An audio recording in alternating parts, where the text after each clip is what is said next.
Hello and welcome back to Inquisitor Martyr. Last time we kept going with our Void Crusade, and we will continue with that.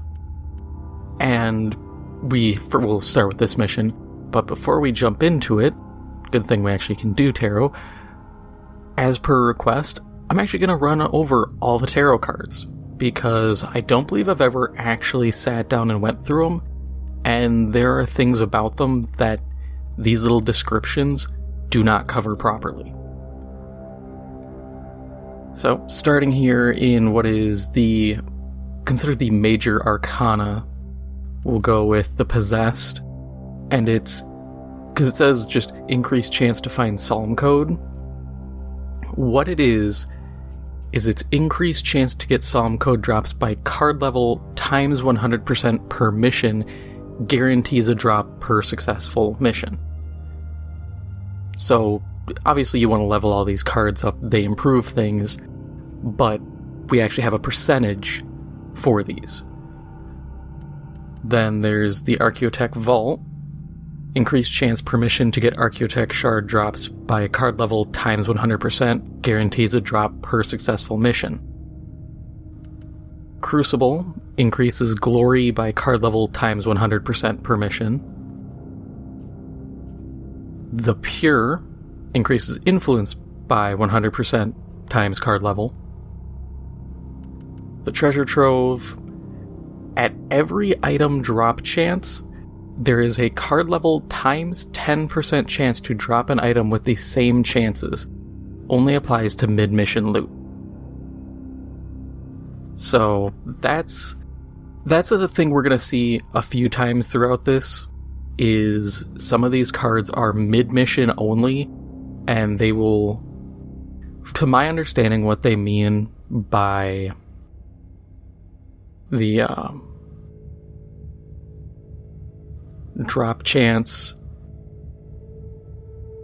trying to think about how to word this, the chance to drop an item with the same chances, I don't think it means drop a duplicate item like it says, but it more or less means like if you roll a relic, then you will get a second relic rarity item, but it's not the same item.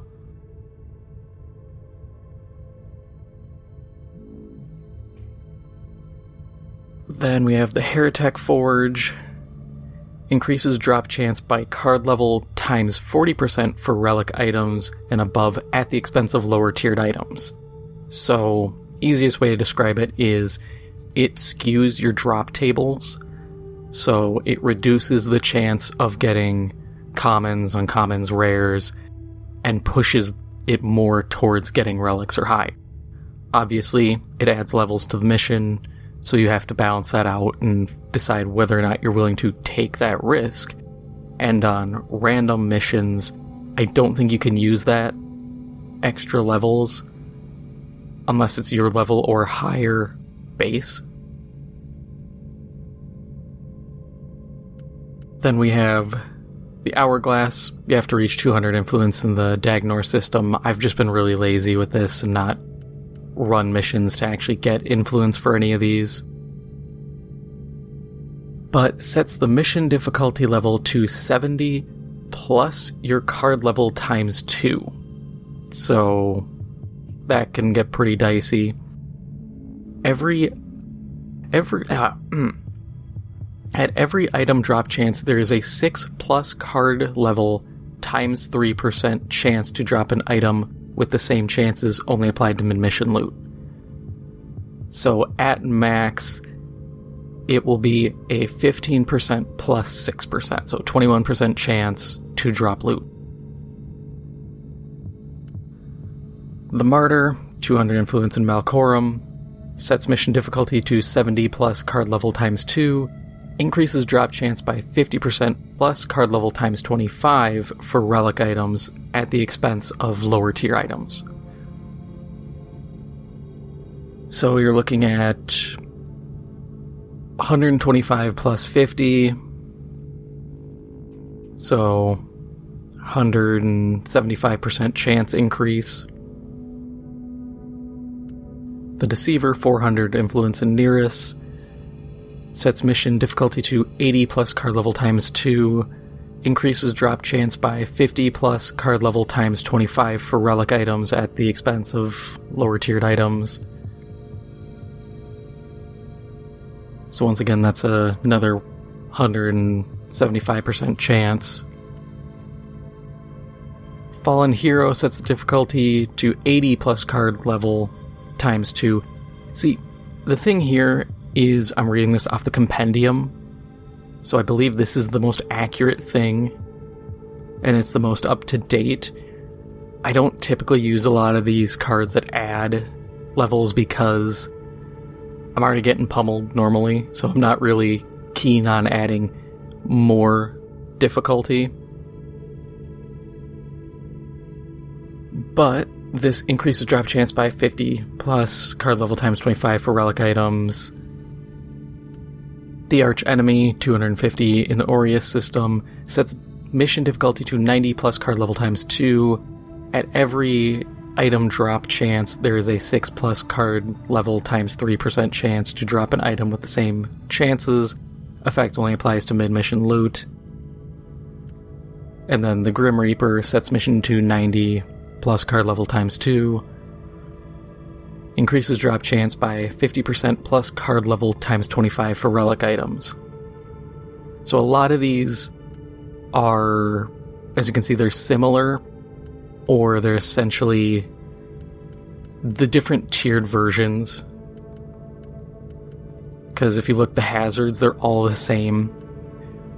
Damage bonus to enemies, restrictions and penalties to dying. Damage bonus to enemies, restrictions and penalties to dying.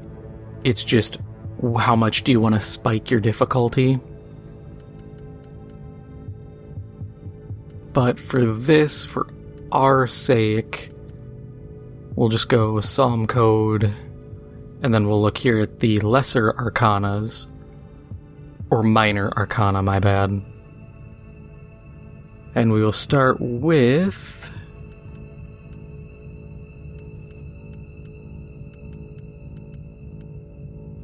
Perseverance. That's the first one they have listed. 400 influence in the Malcorum system.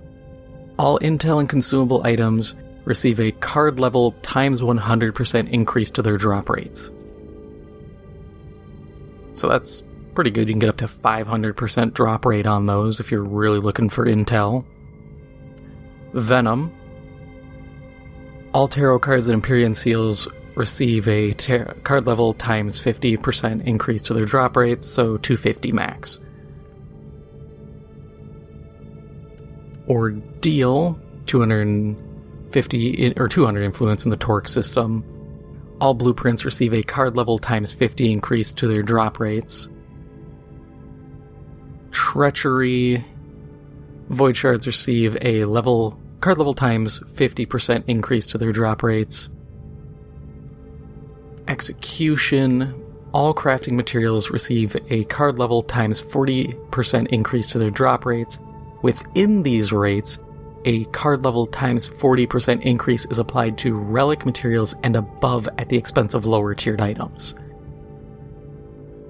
So that's very specific. That's what I really wish they would have kind of expanded the explanation on, because it doesn't tell you that extra bit of, hey, you actually are getting more high tier crafting items. And that's something they could have even put increased chance to gain high tier crafting items. Because otherwise you just assume, oh, I'm just getting more stuff. Then we have Murder. XP gain is card level times 30%. So you can cap out at 150. That one, really good if you're running non-seasonal characters, because then your non-seasonal characters all share the same tarots. But your seasonal guys don't get it. So you're always getting kneecapped every new season. Which is a little rough, but what can you do? Resilience. Increased chance to gain higher quality items, relic or higher. That's really all the compendium even says, so I don't know what percentages they're operating on. It's really unfortunate because all these other ones actually give you, like we've seen, card level times a percent breakdown. My guess is it's probably like 30, anywhere from 25 to 50% chance. I'll say, if we're going to be conservative, I'll say 25% times your level. And I'd roll with that. Because it's relic or higher, it probably skews drop rates. But because none of this is stated, I would have to... I don't even know if I could fully test that or not. Onslaught increases credit gains for the mission by card level times 100%. So up to 500%. Insanity is card level times 50 for glory. Martyrdom is influence card level times 50. Momentum. Oh, they changed the card art. Wait, did they? Or they just screwed it up because in here on the site it's the hourglass, but momentum. This is at every item drop chance. There is a card level times 6% chance to drop an item with the same chances effects apply to mid-mission loot. So 30% max of getting more. And then our last one... Yeah, our last one is Superstition. That is card level times 25% for relic items at the expense of lower tiered items. As for Empyrean seals, we have... Where is it? Seal of Uncreation increases chance to get ranged weapons. These ones don't actually get a percent boost. They're... Honestly, they're WYSIWYG. What you see is what you get. Which is a bit unfortunate because it would also be nice to have a proper number to apply to these. We don't have any breakdowns of like what the penalties are for all these because, as we've seen, they're more or less a pool. So let's take Execution. Randomized bonus to commander and villains. 2 villains. Okay. Bonus to regular enemies. 54% damage bonus. For this, you have to kind of play around and try to figure out... I might actually run Superstition, because that's not a bad penalty. An extra champion. Otherwise, yeah, just keep running...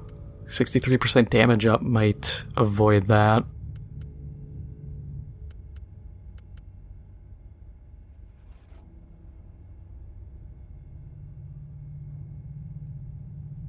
Yeah, we'll run that. That's fine.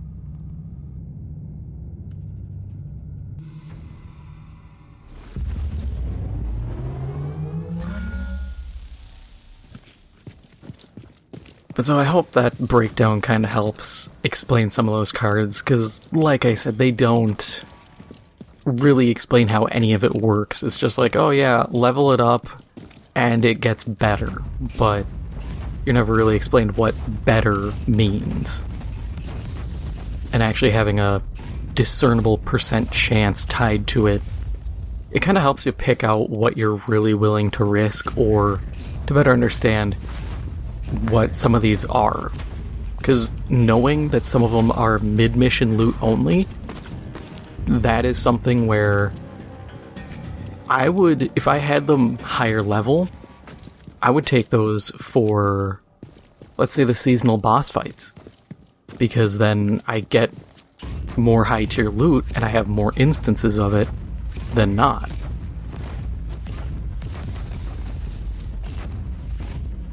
But otherwise, they all just kind of look the same of like, oh yeah, relic or higher, you get more loot.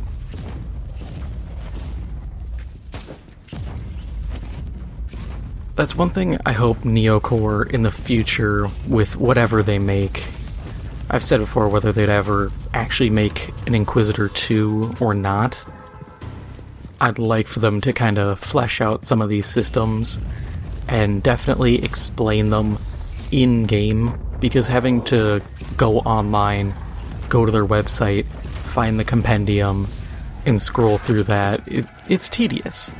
Yeah, it's kind of a first world problem of, it's actually not that big a deal. But to me, it's in the same vein as, like, lore in Destiny 1, where you had to go to their website to look at your Grimoire cards.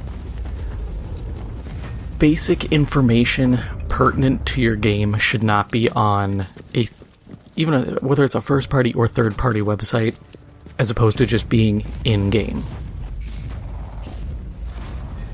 Especially when the tarot, it's a big part of the game's mechanics, since it modifies missions, increases difficulty, you have the seals, all that, it's important.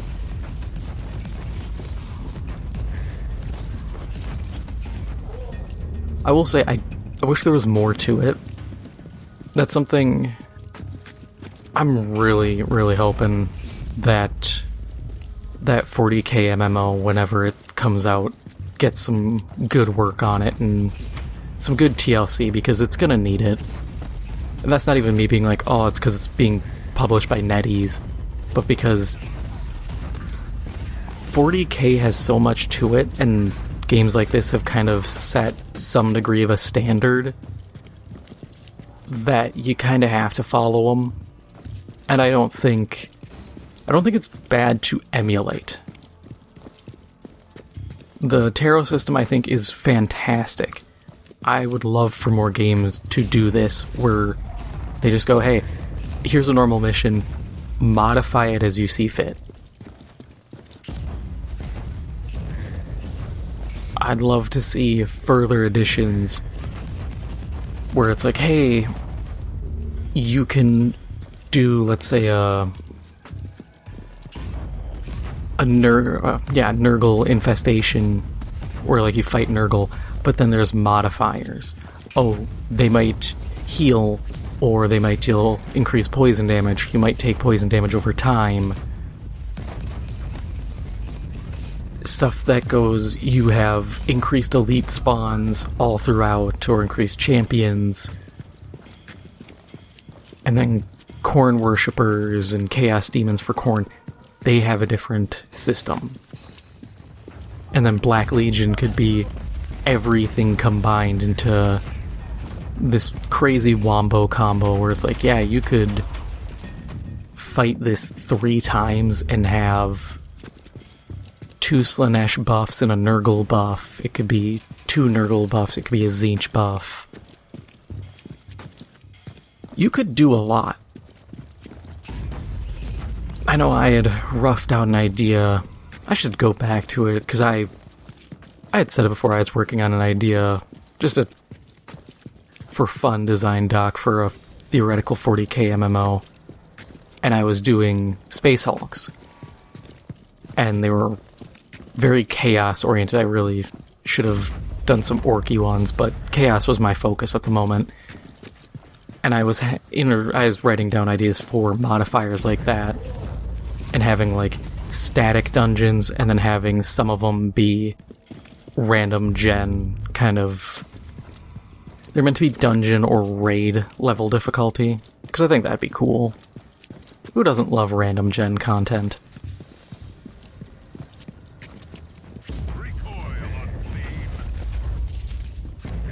Anything to kind of stem the tide that we've seen in games where everything is already on a wiki, and you fire the game up and it's like, oh yeah, well these guys have had access for a week, so everything's already filled out.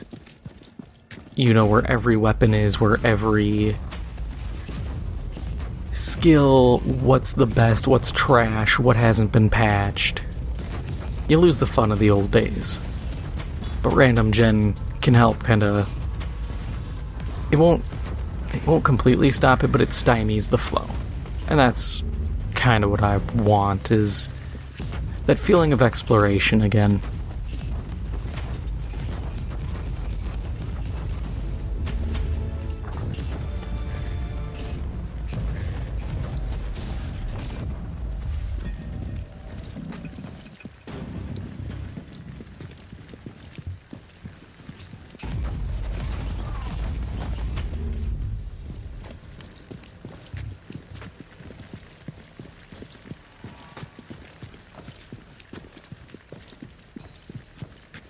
This went really fast. Realistically, like, I just kinda... I guess it makes sense this was an unmodified, my-level mission, and my gear is still pretty stacked.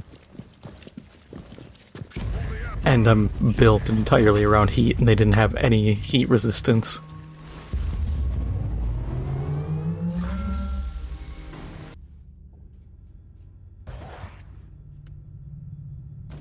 Quick dump everything. Oh, yeah, I actually got a potentially neat weapon. Also, nice.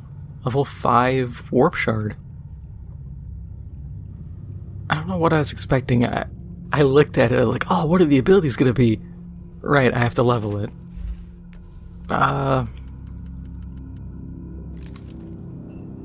Didn't mean to equip that. That's not what I wanted.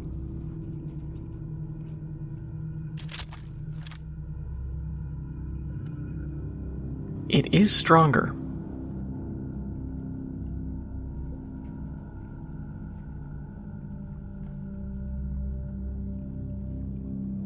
Let's do it. I'll just earmark another weapon to save. I also, for a weekly reward, got this neural implant of oppression, so we're testing this out. Damage bonus against slow stun shock, supreme critical hit chance and critical hit strength against slow stun shock. I think this is all just going to be slow stun shock bonuses. That's not bad, though. I can't exactly draw a fault with that. That's useful.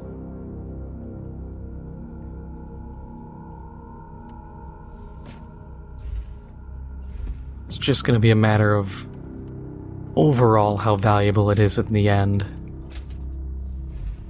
But let's slap down another meme virus. We actually have to go... Game, please. Bonus mission. That's rough, but it's completely doable. It's a Nurgle hunt. The modifiers hurt, so we're not going to modify it further, but it's entirely doable.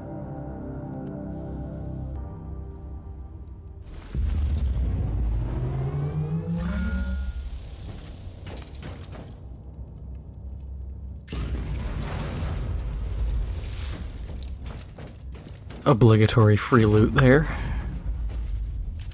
That was a shotgun. Actually, let's try the shotgun out for a bit.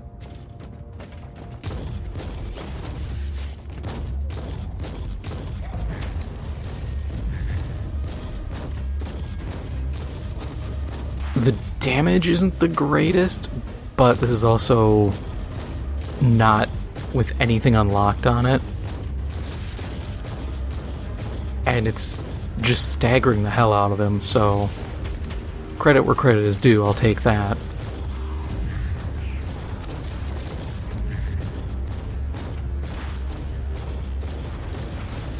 And it is kind of funny just running through stagger locking a whole room. This would be better if I built into AoE, which... if I do that, I'd probably want to grab the flamethrower and kind of double up. Just so I'm not sitting here trying to spread my skill points too thin.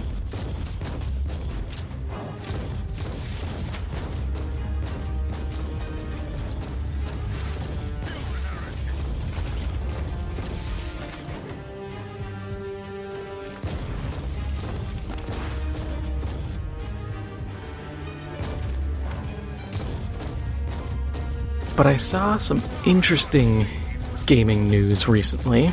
It's a little old at this point, like a week or two, but still worth noting. It was an interview with Phil Spencer, and he had talked about how Xbox was willing to go back and remake or make sequels to old games.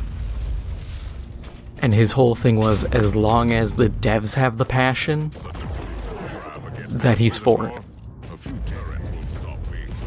And while I am not a fan of Xbox, I will give credit where credit is due. It's nice to see someone kind of say the thing I think a lot of people have been wanting for a while. Because there's nothing wrong with going back to old games and making a sequel.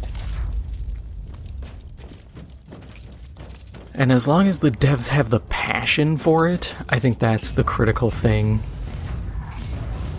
I don't think Microsoft's too keen on really forcing a studio to make anything at this point, simply because of how Redfall fumbled, Starfield fumbled, how Modern Warfare 3 it's struggling.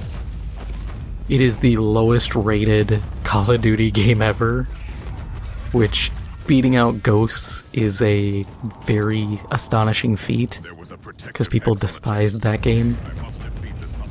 I don't really get why. I actually thought it was fun, but I guess I'm the oddity here.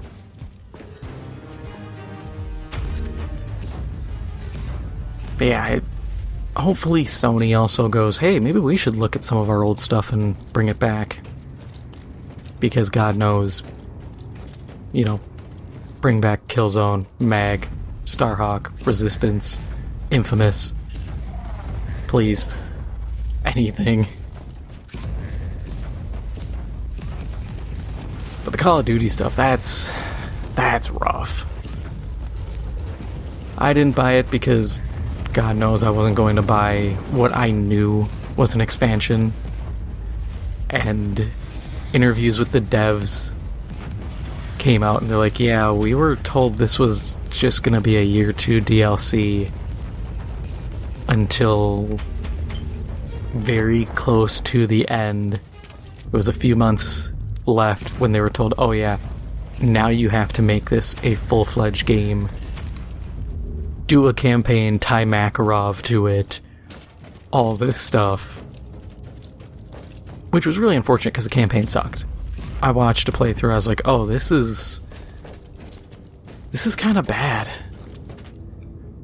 But I knew it was going to be dicey when they sat there and said, oh, we're doing these free-form missions, and every person I watched play through it went, oh, this is just like DMZ or Warzone that they just kind of slapped in. Which I was not at all shocked by. I kind of figured that's what it would be.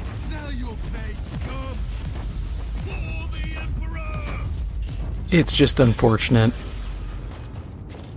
Because I've said it before, at the end of the day, it's not the lower end guys' fault. It's not the devs who are the ground team, essentially. They're just doing what they were told. It's the higher-ups who made the decisions that led to this situation.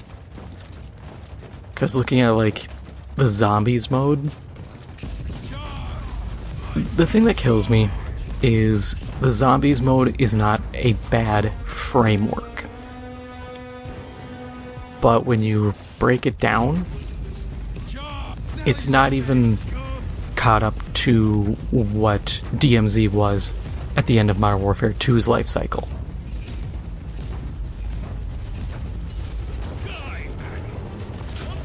So it's this situation where it's like I was watching some guys and they said it's closer to Warzone, or not Warzone, DMZ Season 2 than anything. Because they were noticing audio glitches and things like that from, like, Season 2. But it sucks because they took out all the progression. Because they have a lot of stuff that's just lifted from Cold War Zombies, which Cold War Zombies was fine. I like the external progression of the Ethereum crystals, but they could have definitely turned that into an external metagame of upgrading perks and spending crystals to make perks that you spawn in with. But instead they just put everything on a timer, which doesn't really facilitate looting much. It doesn't facilitate a lot of gameplay that the mode desperately needs. Which is unfortunate, because I wasn't going to sit here and say, oh, this is guaranteed banger. Nah, I didn't think it was going to be great. But I'm a little sad because I wanted someone to prove that the extraction shooter with zombies idea as a PvE thing would be viable. But they just didn't put enough in at launch, and it's gonna bite them, unfortunately, because that's a lot they're gonna have to catch up on. And in the end, the question becomes, is it gonna matter?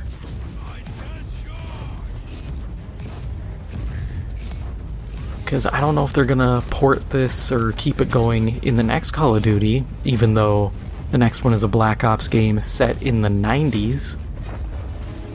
And not quite a shocker here, weapons tech between 1990 and now isn't that different. Like, yeah, there's a few weapons that have appeared in that time frame, but it's weapons people forget about. The F-2000, what is it? The XM8, things like that, where it wouldn't show up in this new Cold War game, or this new Black Ops, but it's also not that noticeable.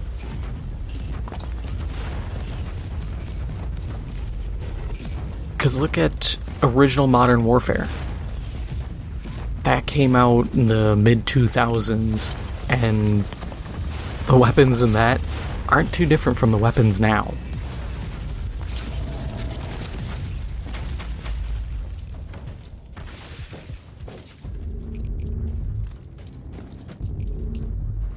And people have complained, oh, well, we want wave-based zombies, and I don't think wave-based is really the way to go anymore. There's so little play value to it, Data transfer charms have been successful. because Covert mission coordinates. unless you have an external progression system, you just kind of do the Easter egg, and then leave. And at least with the extraction style, content can be added, new missions can be added, new locations, things can change, even a map can evolve. But I am bummed because the initial plan was actually to set this year's stuff in Mexico, in Las Almas, but then because they had to do all this other stuff, they just set it in Urzikstan, and I was bummed because I would have liked a Call of Duty in Mexico. But it looks like they kind of copy-pastorino'd the map, so take from that what you will. Also, we got the thing for the hidden mission, which will be good.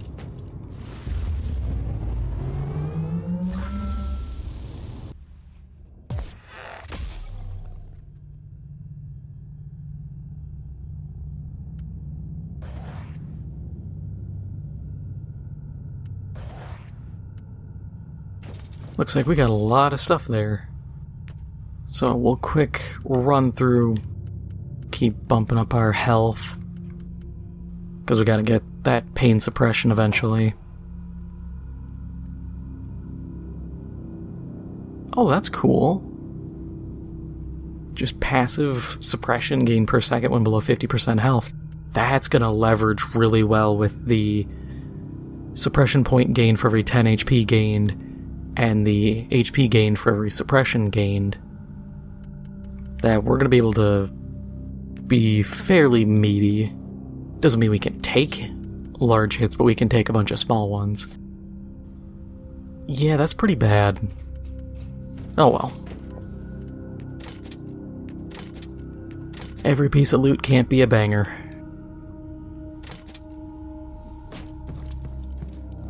But that is all for now. If you enjoyed this episode, make sure to hit the like button. It helps out the channel a lot. And if you haven't already, make sure to hit the subscribe button. Thank you for watching, and I'll see you in the next one.